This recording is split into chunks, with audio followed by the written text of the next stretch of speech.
Good morning again, everyone. We are on to our first keynote of the morning. So really excited to introduce Russ Wilson, who is the UK Managing Director for The Sound. And he's going to be talking to us today about from Gen Alpha to Gen AI. What does it mean to be the first generation growing up along AI? They're all going to be here for longer than we are, so let's hear about what that means and the impact for us and wider society as well. So thank you. Big hand for Russ. Thank you very much. A while back, I realized that the first 5 letters of Gen Alpha are typographically the same as Gen AI, which got me thinking about these 2 big industry topics in a bit more detail. The transition of the generations from Gen Z to Alpha and generative AI. It struck me that for all we talk of Gen this and Gen that, perhaps the biggest influence on those coming next is going to be generative AI, and therefore that's perhaps how we should think about them. Less generation alpha and generative AI, and more generation AI. So what does it mean to be human as the first generation growing up alongside generative AI? There are 5 themes I want to take a rapid race through over the next 15 minutes, and some first thoughts on an approach to an answer and what this might look like. These 5 themes are the knowledge circus, disintermediated dystopia, the sentence, beware the bunyip, listening to Lenny, and then, as I say, an approach at an answer.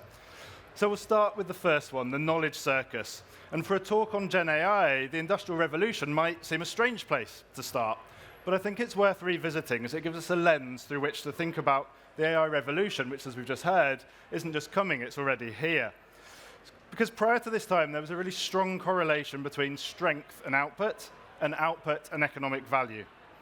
The more you could plow, dig, lift, move, the greater your value. However, over the course of the following 100 years, this relationship was weakened and then broken entirely. New technologies increasingly reduce the need for physical labor, and that put in train a trend that means for most of us, in the Western world at least, we have moved from being laborers with physically demanding jobs to service and knowledge jobs. We're sat behind desks for most of our lives. For those who still are moving, making, manufacturing, this is largely now powered by machinery and tools. The value of strength and power on the scale that an individual human can produce has diminished to near zero. As a result, and alongside other changes to our diets and lifestyles, we're now a population that's increasingly overweight and unfit. The change in daily life has left us weak and flabby. So what does this all mean for generation AI? Well, is the muscular atrophy of the 20th century a precursor to the mental atrophy of the 21st century? If we outsource too much of our knowledge work, will we start to lose the ability to think, to plan, to create new ideas and be spontaneous, even to be human? There are already signs that this is happening, and it precedes AI, but is in danger of being turbocharged by it. How many of you know the phone number of your partner, of your parent, of your friends? I guess not many of us. It used to be a number that we would know instinctively because we'd spend all of our time dialing it. We had to physically dial those numbers. Now we don't ever really see phone numbers. We just press the button or the icon on whatever platform we're using. We've lost the ability to use our memory in that way. There are some early papers suggesting that AI usage changes the way in which our brains work, how we use them, what we learn, and then what we're capable of doing afterwards. Many of you might have seen the paper that came out of MIT a few weeks ago, and they demonstrated that, and to quote them, repeated LLM use led to shallow content repetition and reduced critical engagement. This suggests a buildup of cognitive debt, deferring mental effort at the cost of long-term cognitive depth. It might be easier, it might be quicker, it might be faster, but what do we lose in terms of our ongoing capabilities for doing it? Returning to the start, why the knowledge circus? Well, where once being a strong man meant earning your money through the outputs of your labor, now it's really only at the circus where we see strong men performing for money rather than for their own personal development or gratification. Will the 21st century similarly see the development of mind gyms and knowledge circuses? 2, disintermediated dystopia, from the 19th century to the 29th century via the 2008 Pixar movie WALL-E. It's set many centuries ahead and tells the story of how humanity has long since left planet Earth, roaming outer space on a craft called the Axiom, powered by AI. The humans on board have degenerated into helpless obesity due to microgravity and laziness, with robots catering to their every need and spending their lives sat on these hover chairs. they've completely given up on any autonomy and ceded everything to the AI. And this isn't even about AI gone rogue or a bad AI. This is just perhaps the foretelling of what sort of unchecked helpfulness can look like and how it can erode human purpose. Building on the thinking of the knowledge circus, what does the world look like in the scenario where we get so separated from our mental and physical selves that we're effectively disintermediated, separated from our own lives? What will the impact be for Generation AI? Are they pushed out of the job market? Because once you remove our physical capabilities and our mental capabilities, what's actually left that we can offer? There's been plenty of commentary around the shocking loneliness epidemic across the world. A month or so back, Meta and Zuckerberg talked in a very meta sort of way about the average American having 3 friends but demand for 15. It's more than a little dystopian to think about the idea of the mood of a nation and individuals being so heavily impacted in a scenario where we've got AI friends, confidants, therapists, and so on. Small tweaks to the algorithm changing how we respond and how we feel. It also raises the question of what comes next. As with any animal, humans only reproduce in the right conditions. If safety, habitat, resources, if they come under threat, then population levels decrease to align with the world around them. And we're already seeing that for humans in many countries, and particularly the Western world. The replacement rate of two births per woman is not being met. Across the EU as a whole, it's less than 1.5, and that means without migration, population levels will decrease pretty significantly. I think Italy is one of the most starkest examples where by the end of the century, and for some of you in the room, you'll still be alive at this point, the population will have decreased by a third, 1 in 3 people not there. The implications for society are pretty big. So whilst it feels emotionally far-fetched, the notion of a future with fewer humans and the physical emotional gaps being filled by digital twins and synths is starting to feel less like science fiction and more like a technological plausibility. To some degree, this is already the story of the present day and the path that we're on. Disintermediated dystopia. 3, the sentence. Amidst all the talk of AI taking over and doing our jobs and setting the agenda, it raises the question of what will be left for humans. What is it that we will be able to do that the AI can't? What does it mean to be human? This is possibly my favorite ever book. It's by the writer, poet, and programmer Brian Christian, called The Most Human Human. He explores the notion of what it really means to be a human in a world of smarter machines. And he wrote this back in 2011. There's been a lot of progress since then, clearly. It's the slightly unlikely New Yorker Book of the Year, telling the story of his role in the most prestigious competition for the Turing test. It tells the story of how for the Turing test to run, you not only need the software pretending to be humans, the testers trying to tell whether they're actually speaking to a computer or a real human, but then also what they call the confederates, the control group of humans who act as the competition to the computers. Whilst the prize is very much about the computer programs trying to best mimic humans, there's also a secondary prize, a joke prize, for the human confederate who is most often identified as really being a human. And that's the prize that Christian sets out to win. And to do so, he explores what it really means to be a human, to communicate like a human. What are the things that we do best that are beyond the machines? Ultimately, he lands on the notion that what sets us apart is our ability to be unpredictable, completely contextually responsive, and immersive, and to collaborate within our communication. The notion of what sets us apart is something that's been studied for a very long time, with thoughts coming from different branches of theology, philosophy, and the social sciences. From the latter, we get the notion of the sentence being, well, only humans can do X. And that used to be language, tools, creativity, art. Over time, we've discovered all sorts of animals who can now do these tasks as well. And now it's not just the animals that we need to worry about.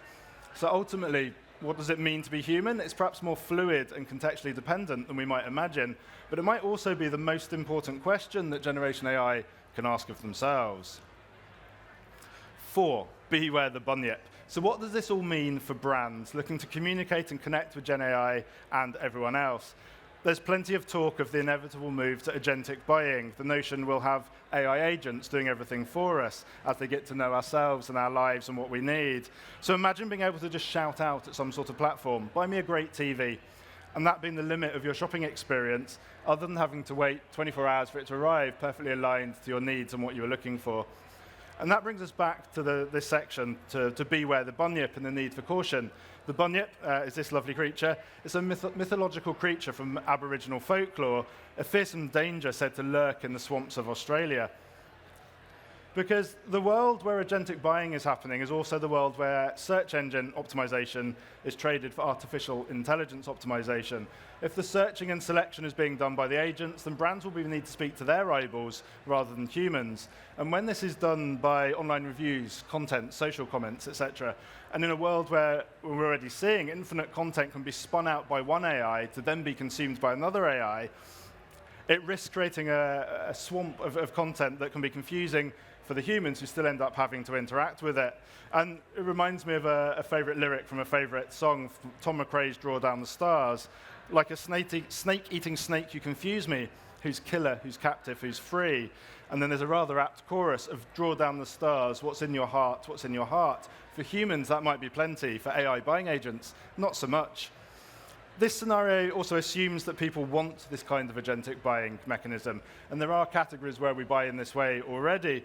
But a lot of the time, what we're buying isn't just the product. It's also the dopamine hit, the emotions of hitting that buy button and the excitement that comes with that. If there's no buy button, then there's less dopamine. And that leaves purchasing journeys as much more transactional, which isn't really what brands want when they're looking to create loyalty and ultimately repeat revenue. Brands need to be careful that in trying to appeal to the new audience of agentic buyers, they're not turning off their old audience, humans, and succumbing to the dangers of the swamp. Last one of these, and then some thoughts on an answer. So this is listening to Lenny. Who's Lenny? Well, hopefully most of you will recognize that this is Lenny Kravitz. And I want to talk about his biggest hit, It Ain't Over Till It's Over. This song was written in the context of the end game of his then marriage and was a rallying call to try and keep the love alive. As we've just heard, there are certainly some scenarios and versions of the future where the rise of AI becomes inextricably linked to the demise of humanity, at least in its current form. But that might not be the case. What if it's not the case? What if Generation AI just aren't Generation AI? They aren't ready to accept the age of the human as making way for the age of artificial intelligence. In the same way as millennials and Gen Z turned out not to be the generation of self-driving cars, not the generation of the metaverse or voice-activated interfaces at every turn. We've been here before, of course, big tech selling us a version of the future that might suit them, but which doesn't necessarily align with what the world needs in general. There's been an awful lot of this, an awful lot of trying to use AI because we think we should, and much less using it because we can't not. The recent raft of these sorts of figures that created point perhaps to a desire to engage, but not necessarily a need to, perhaps a challenge with true product market fit. And are these tools as they stand at the minute really even products? The adoption curve, as we heard in the previous talk, is striking. It's really high. But for the most part, people are using the free versions. They're not paying for them. And that means there's a little bit more permission for the mistakes that they make. The likes of OpenAI are running at huge losses, and at some point, the access model will have to change, meaning they'll need to deliver greater value than they are now. And there's likely to be less tolerance for what they call hallucinations, which, by the way, is a brilliant marketing term for just making shit up. So will GenAI be the AI generation, or will they take the skepticism and caution learned the hard way by Gen Z about social media and apply that to the big disruptor of their lives? So where does this all leave us? What does it mean for Generation AI? I'm not going to pretend that I know any answers. It's all far too fast-moving for predictions, and there's a lot to be quite dispirited about if we take the view that AI is going to come to dominate humanity, culture, and commerce over the coming years. I want to finish on 2 points, though. As a cynical optimist, I take a different perspective. 2 final thoughts. The first, drawn from Orson Welles' novel, The War of the Worlds. In that story, the invading aliens aren't defeated by missiles or missions, but by biology. Unable to cope with the pathogens that humanity has spent millennia developing and evolving to coexist alongside, the aliens eventually wither and die. Humanity prevails. For us, in AI, it's not alien ships. It's the slow erosion of what it means, perhaps, to be different and what it means to be alive. But just like then, our survival doesn't necessarily depend on outsmarting or outmuscling the system. It depends on being what the system can never be or do. Not faster, not more efficient, but more human. Finally, growing up alongside the dot-com boom and the internet era of the 90s and early 2000s, The narrative was all around how we adjusted new technology was about how we should get closer to computers. There was a strong push that everyone should learn to code, to speak the language of computers, be more computer and less human. I think ultimately where I land here is that the very opposite might now be true. What does it mean to be the first generation growing up alongside AI? It might just mean being more human. Thank you very much indeed.